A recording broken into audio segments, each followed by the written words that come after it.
Plus CM ஓட தொகுதி இருக்குல்ல, எது கொளத்தூர், ஸ்டாலின் அவர்கள் வந்து நின்று எலெக்ஷன்ல ஜெயிச்ச இடம் பேரு கொளத்தூர்ங்கிற ஒரு கான்ஸ்டிடியூவன்சி சென்னையில தான் இருக்குது. எப்படி மொத்த சென்னையில 35% டெலிட் ஆயிருக்கோ, கொளத்தூர்லயும் ஒரு தலை சுத்தி போக வைக்கிற எலெக்ஷன் ஓட்ஸ் தான் வந்து ரிமூவ் செய்யப்பட்டிருக்குது.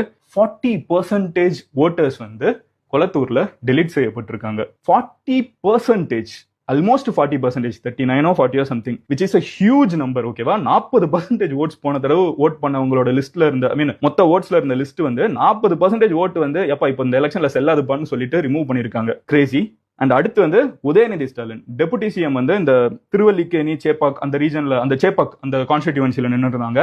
அங்க வந்து 40% அங்கேயும் டெலிட்டட். நான் நம்பரா உங்ககிட்ட சொல்லணும்னா, சிஎம்மோட கான்ஸ்டிடியூவன்சில கொளத்தூர்ல வந்து 1,03,000 ஓட்ஸ் வந்து டெலிட் செய்யப்பட்டிருக்குது.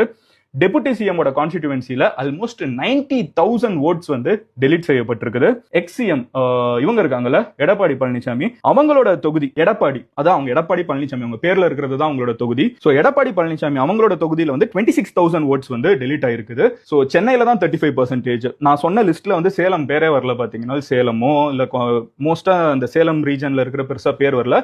மொத்தம் அவங்களோட ஓட்ஸ் அவங்க கான்ஸ்டிடியூவன்சில எவ்வளவு டெலிட் ஆயிருக்குன்னு பாத்தீங்கன்னா 9% தான். சோ எக்ஸ் சிஎம்மோட கான்ஸ்டிடியூவன்சில 9% ஓட்ஸ் டெலிட் ஆயிருக்குது. சிஎம்மோட கான்ஸ்டிடியூவன்சில 40% கிட்ட, டெபுட்டி சிஎம்மோட கான்ஸ்டிடியூவன்சிலும் ஆல்மோஸ்ட் 40% ஓட்ஸ் டெலிட் ஆயிருக்குது. சோ இந்த